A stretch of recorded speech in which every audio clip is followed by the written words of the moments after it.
Hey everybody, it's Paul. Are you not improving despite how much you practice, despite how much advice you get, despite how many YouTube videos you watch? I bet your friends are contributing to your problem, so stay tuned and have a listen. But before we go any farther, please subscribe to the channel, hit the notification bell so that you're aware of new content. Feel free to like and share, leave a comment, or ask a question. Okay, let's get going. So, a golfer came to me the other day. He's a kind of a middle-aged man. He had been playing for a number of years, had a horrible slice, couldn't shake it. No matter what he did, it was there. It just wouldn't leave him. He said he's tried everything. He's taken every tip that his friends could give. He's taken every bit of advice. He's tried everything, and he still can't fix it. So I said, no problem. Let's have a look. 2 balls, I knew what was wrong because I understand ball flight principles. I understand a cause and effect. That's how we fix people. We deal with cause and effect. So I saw that his club face was open. The data showed that the club face was open. So before I said anything to him, I asked him, so tell me what you're working on. He said, well, one of my friends said that I'm coming over the top and that I'm cutting across the ball. So I'm trying to fix it by going a little bit more inside. So I showed him his swing path. And I said, you're absolutely dead straight down the line. You're less than a degree away from being off center. So your swing is moving absolutely perfect. He said, but I don't think I'm in the right position. I said, stop thinking about what you're doing. Look at the data. You are dead straight down the line with your swing where people dream of being. So what's the problem then? I said, well, if it's not your swing path, it's your club face. Your club face is open. So we looked at the data and the club face was open 6 and 7 degrees, sometimes even 9 and 10 degrees, all while the swing path was perfect. So I said, well, show me what you've been working on to fix this.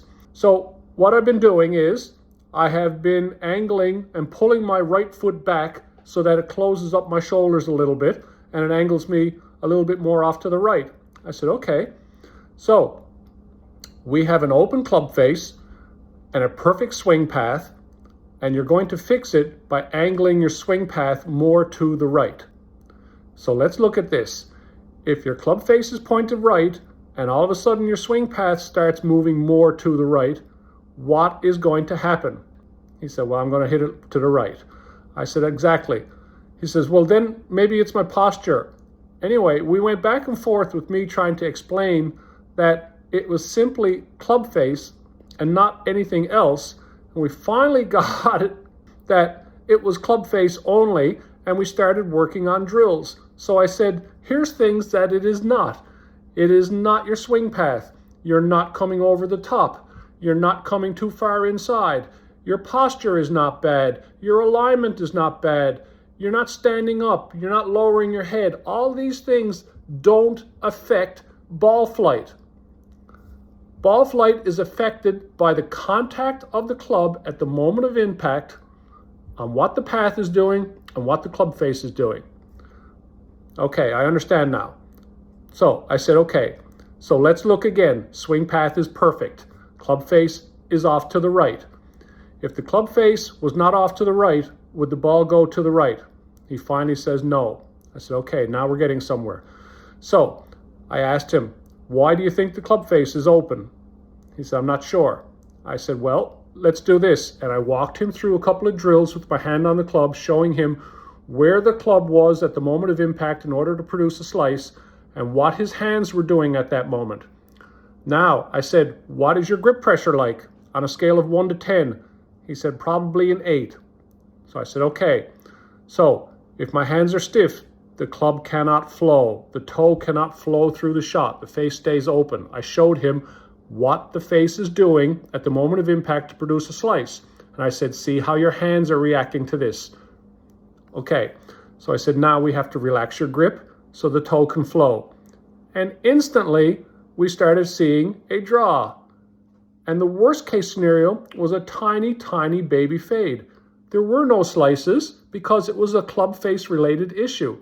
However, if we continue to work on the one thing that was not broken and leave the thing alone that was broken, would he improve? No. Would all the tips in the world that relate to swing path and posture and alignment have fixed this? No. It was a club face issue. So, when you're getting ready to fix something, we have to learn what it is that we're working on. We have to identify the root cause and the problem. And that's why somebody like me or a golf professional like me can help you so much more than your friends. And they may not understand the ball flight principles of why does a ball go somewhere. It is pure physics, and the physics never changes and the geometry never changes just because the person changes. Laws of physics, the laws of geometry do not change from person to person. So a ball flight that produces a certain pattern is caused by an exact specific set of circumstances. And when we see that ball flight, we know what causes it, and then we can address it. And then the time that you spend on practice now is spent working on that one thing that was the issue. Now, here's an example. I'm a 60-year-old man. I'm beat up. A lifetime of physical labor when I was young and a lifetime of sports, including some contact sports. I know that my swing doesn't look like it used to. And I'm more than aware that a lot of people think my swing is ugly and unorthodox. But guess what? The path and the club face are good, which is why I stay a low single-digit handicap. I don't need to have cosmetics. When you're making fixes and to achieve cosmetics and you're ignoring the position of impact, we're not going to get there. So if you have issues and you're looking for a fix, give me a call. I'll be more than welcome to help you narrow down the solution and get that one thing working that makes the difference. I'm Paul Kelly. Thanks for watching.